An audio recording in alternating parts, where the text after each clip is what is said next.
Hello and welcome to a new video here on Firestream. We want to wish you all a very happy Mother's Day today. God bless you and congratulations to all the mothers in the US where there is Mother's Day today, and all the other parts of the world that we don't know. Maybe there is also Mother's Day. Happy Mother's Day. Today we would like to dedicate this video to single mothers. I'm going to read from Psalm 68, verse 6.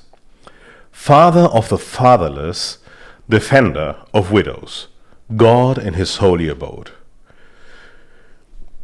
Janine and me, we were both brought up by single mothers. In my particular case, my father abandoned my mother and myself when I was 3 years old. And Janine, your father abandoned you?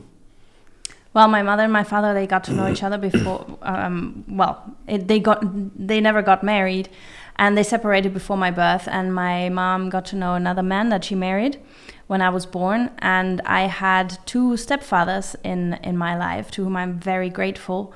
They really took care of me really, really well, and I had really loving stepfathers. And I never got to know my biological father because he died when I was 13.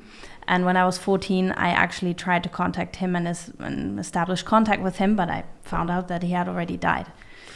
So today on Mother's Day, there is the single mother that is often forgotten by society, forgotten by the church.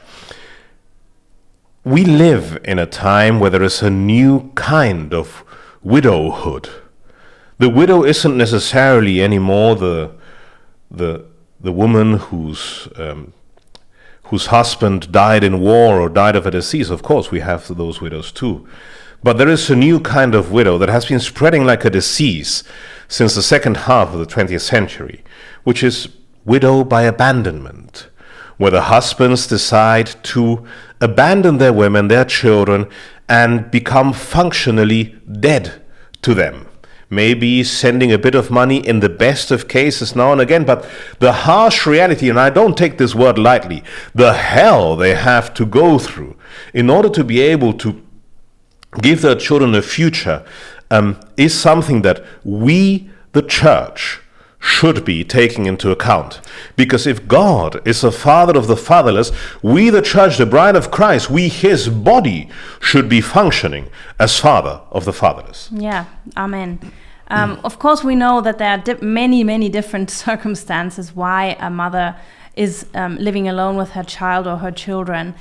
There are also single fathers, which we see you, but today is Mother's Day, so we address the mothers. And of course, we know that not always the men leave the women, but there are also women who leave their men. But in the end, it comes down to the same result, that women live alone with their children and they have to suffer and they have to work hard, and it's a fight, it's a battle. We both saw our mothers working hard every day, many hours, trying to get us through, trying to earn money so we can have a happy childhood, so we can become and grow up to be good adults. And even nowadays, it must be even harder than 20 years ago, because everything is more expensive. The pressure of society is even more there, we feel, and everything is harder, and the jobs are not being paid as well as before. I read James 1:27. Religion that is pure and undefiled before God and the Father is this: to care for orphans and widows in their affliction, and to keep oneself unstained by the world. Now, we would like to give hope to all the single mothers out there watching this video. In the case of Janine and me, the story had a happy end. Our mothers came to Christ, they came back to the church, and Jesus led us the right way. So I could finish my career as a doctor, Janine could finish her studies as a psychologist, and we could give a foundation for our family. We have 8 children, the family that we have today. So thanks to Jesus, thanks to his body, the church, we're in the position that we are today. Why are we saying this? We would like to call you single mothers back home. There is a home for you in the church. There is a place for you in the body.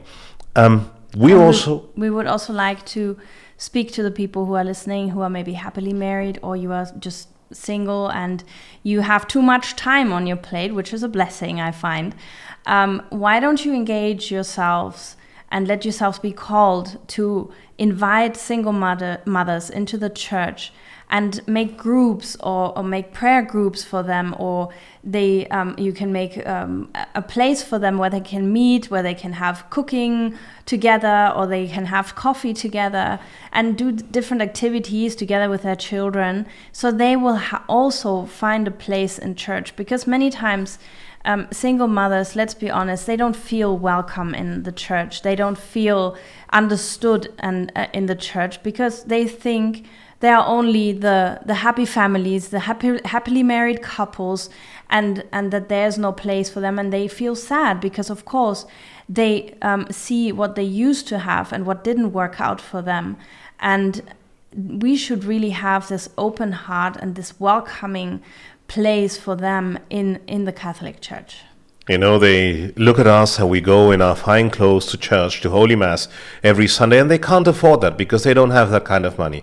They have to pay clothes for the children and tuition for the children. They hardly have any time for themselves. It is our duty to give them a home. Let's be a home, and let's find a home in the church. God bless you for Mother's Day. Subscribe to our channel if you want to know more of us. Like this video and maybe share it, and we'll see you soon. God bless. Bye-bye.